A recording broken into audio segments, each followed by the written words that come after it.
Coming onto the course now is Kelly Misagatis with Hoosier, a Boston Terrier. The first one of those we've seen today. Yeah, and he's got blazing speed. Sure does. Oh, look at there. He apparently jumped over that contact. The judge raised his hand. That'll be 5 faults. You almost can't possibly win with 5 faults at this level of competition. No, the handlers pretty well know coming in. It's going to take a clear round, and then who can do it the fastest. So they're running for broke here, and they know they're taking a risk on those faults, but they know if they don't take a risk, they won't have a chance. And it looks like today, Lori Leach was the one who really walked away with this. Well, in spite of 5 faults, it looks like Kelly Misagatis will still take 3rd place here in the 12-inch class with Hoosier with a final time of 37.64 seconds. In 2nd place, Jeff Kogan and Rocky, and congratulations to Lori Leach and Scout with a winning time of 42.95 seconds.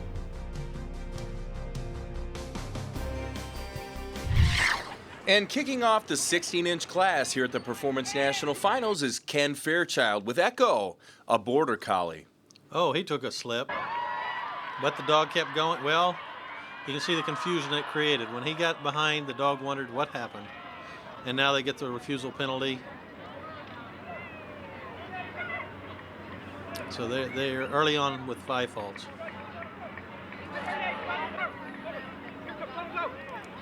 He handled that angle jump quite nicely, and he's working around this curve here.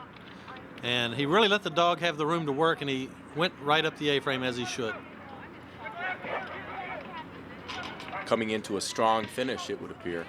Yeah, if only there was a way to get those 5 faults back, he would have had a really nice round. 43.08 seconds for Ken Fairchild and Echo. The first Border Collie we've seen today, we'll be seeing quite a few more of those. Yeah, in the 16-inch class, you're going to see a lot of the Border Collies, perhaps some mixed breeds and some Australian Shepherds, and this is your mid-sized dogs running. And speaking of mixed breeds, here's Max, an all-breed with Mia Grant on the course.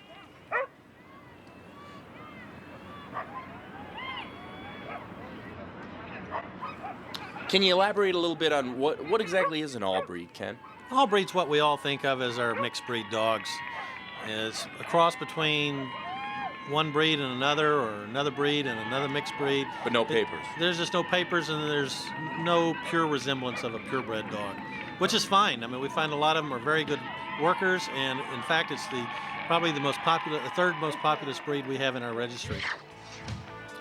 And Mia Grant and Max turn in a respectable time of 37.91. And the 0 fault round will put them in contention for the lead. Here's Jen Crank with Guess, a Shetland sheepdog. Good springy motion there over the hurdles. Yeah, it's a real happy worker, and the handler's job is to keep that happy spirit working for them in the round. Get it to focus in the right direction and take advantage of that.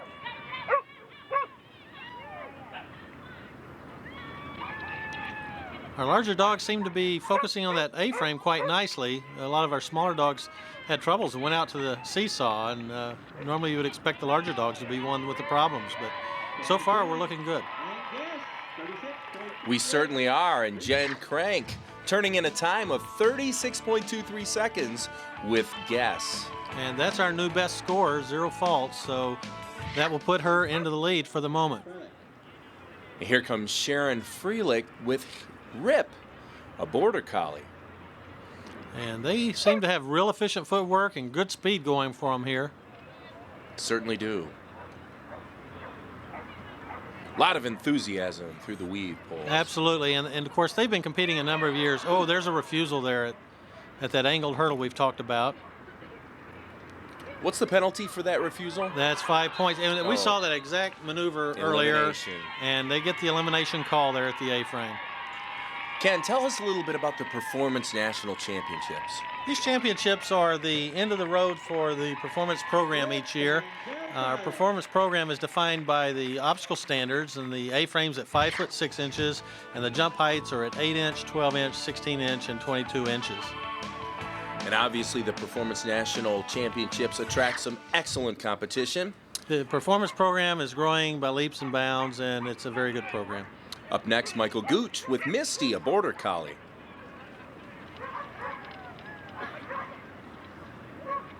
Quite a hesitation there. Yeah, they're holding up to be sure he touches that yellow, and probably if the handler would just follow through a little more, he would get the speed back.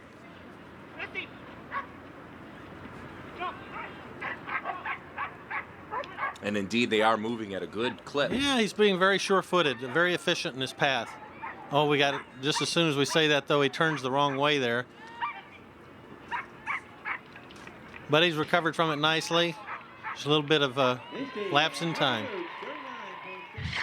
All in all, an outstanding performance for Michael Gooch and Misty, turning in a time of 39.69 seconds. And up next on the course is Jennifer Hill with Toonie, an Australian Shepherd. They have a really good burst of speed going here.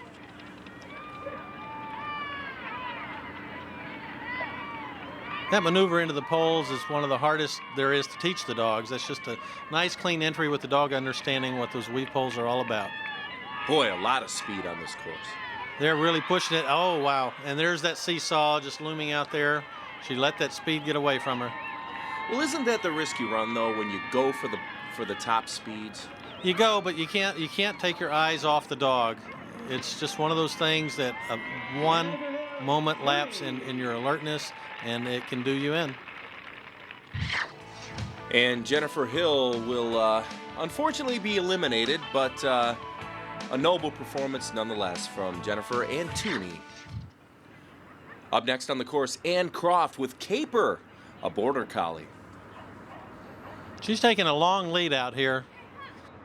It seems to be an either-or proposition, Ken. The competitors tend to either get way out in the middle of the course at the start, or they stay right close with the dog. What's the strategy there? Well, they're trying to get out to a point of where they need to control the dog's movement, and if they've got a really fast dog, it puts them in a better position without them having to be in a foot race. Oh, some confusion there on that hurdle. Yeah, they had a little bit of confusion. Dog wasn't certain of what to do coming out of that collapsed tunnel. Oh, and there's 5 faults off the A-frame.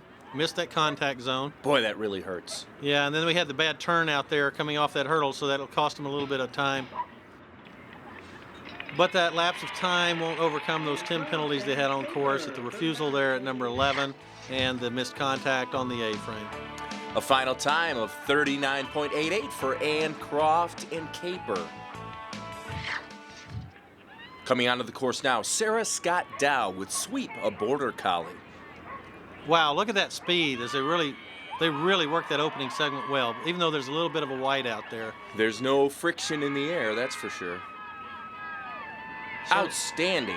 A lot of anticipation. You can see it in the way they're working. The dog is focused ahead. She is just running as fast as she can to really help this dog through the course. All a good sign of good training that she's put in throughout the year.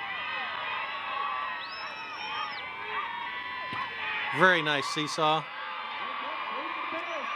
Boy, a super performance. And that does put them into the lead. 0 fault round. Sarah Scott Dow and Sweep, turning in a time of 34.85 seconds here at the Performance National Finals.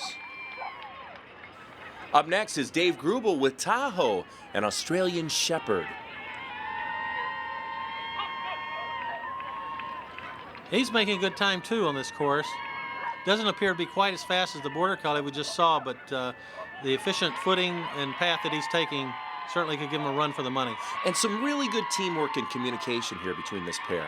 I like the way they're working together. They're moving right up through their control points nicely together, and he's backing off and letting the dog work.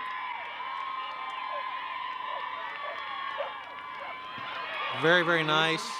He might be giving her a run for the lead. Wow, 100th of a second behind. Dave Grubel and Tahoe turning in a time of 34.86 seconds, just not quite enough to take the lead. Up next on the course is Ken Hines with Hoagie. Oh, and we got a pole down there at hurdle number 2. That's a 5-point fault? That's correct. All faults are in a 5-point increment. And unfortunately, one is all it takes to take you out of the standings.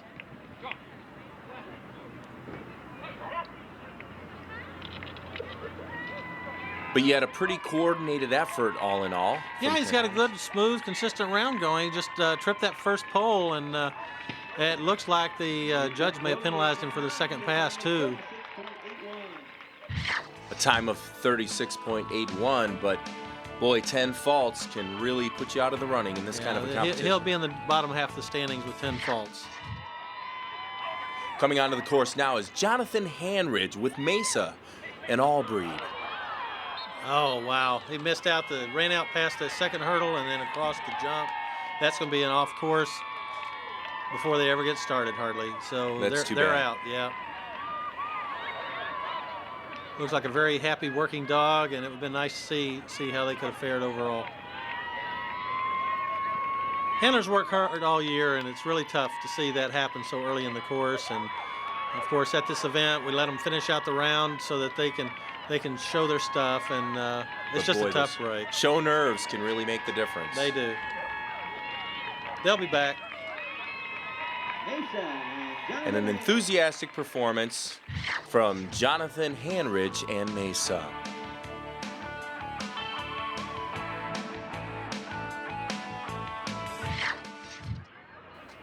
Coming onto the course now, Ann Swan with Zip, a border collie. Like seeing that burst of speed off the start. You know, but doesn't the kind of energy that goes into getting that height kind of work against them sometimes for speed on the course? Well, it certainly can, and there you see they miss out a pole. Again, it's the speed factor combined with consistency, and they have to have both. And there you pick up a refusal there off of the collapsed tunnel. Boy, a disastrous round for Yeah, they're not back in sync just quite yet. Boy, but they do have some good speed going on this course. Yeah, if they can harness this speed and keep it directed in a good direction, they're really going to be a force to contend with.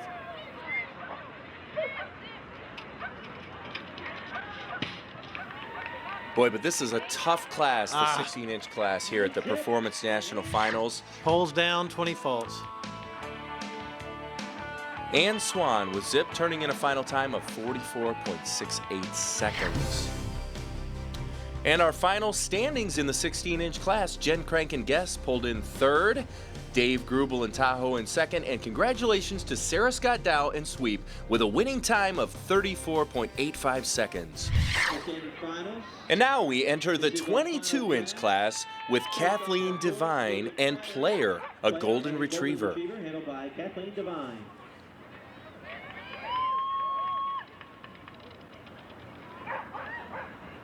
They seem to be in pretty good sync here, working through these control obstacles. Oh my goodness, we saw that in the last class. Two different dogs jumping the backside of that jump for an elimination. And she's taking a shortcut approach to the finish, it looks like. Just a really tough break. Just that little bit of confusion between handler and dog can really make the difference. Well, some of that could be the fact they're first off the start line in their class, and there's a lot of pressure on them to really set a good standard. So Player comes up a little bit short in the 22-inch class for Kathleen Devine. But coming up next on the course is Linda Mecklenburg with Awesome, a border collie. Linda's been in the finals many times before, and we should expect to see a pretty good round here. She doesn't have that same pressure going. Oh, wow, and we get that. You can see the line there off the end of the pole straight to that tunnel. If the dog turns tight, he's staring right at that tunnel. So they pick up the 5-point refusal penalty. But her experience lets her pull it back together very nicely. You can see the experience in her handling. She's just very confident about what they can do, and they're able to execute. 39.73 seconds, a great time for Linda Mecklenburg. Unfortunately hindered by the 5-point penalty today at the Performance National Finals 22-inch class. Up next, the first standard poodle we've seen today, Moolah, handled by Carol Aiken. We don't see too many standard poodles, and I'm not quite sure why. They are very good, reliable workers. Elegant movers as well.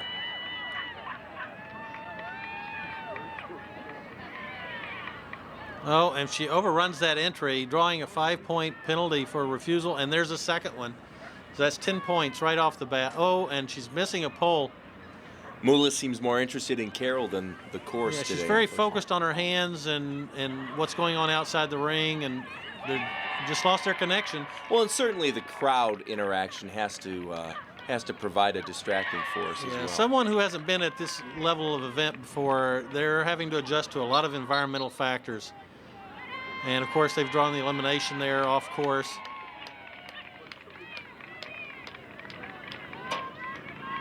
You can see that Mula here is trying awfully hard and just doesn't quite, they haven't gotten that communication link back.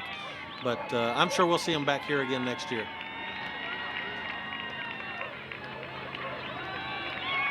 And it is too bad that points aren't given out for enthusiasm, because Mula certainly has it. Carol Aiken and Mula.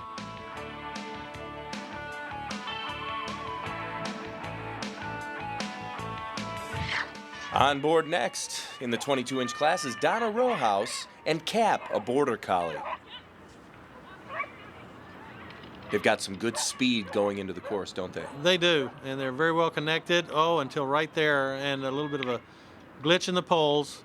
Donna having to stumble to get out of the way as the dog comes back. They pick up 5 penalty points. Oh, and they just lost their connection. It's that simple.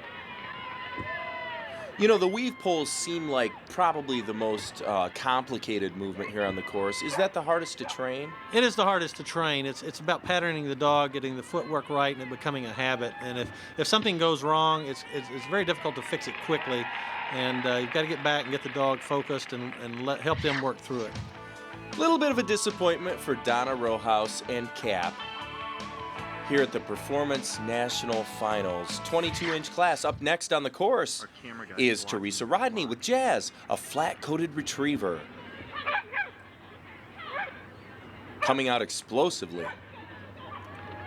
Very, very nice so far. Good speed. We generally see that in the flat coats that come into the event. And of course, they've got that 5-point penalty in the poles.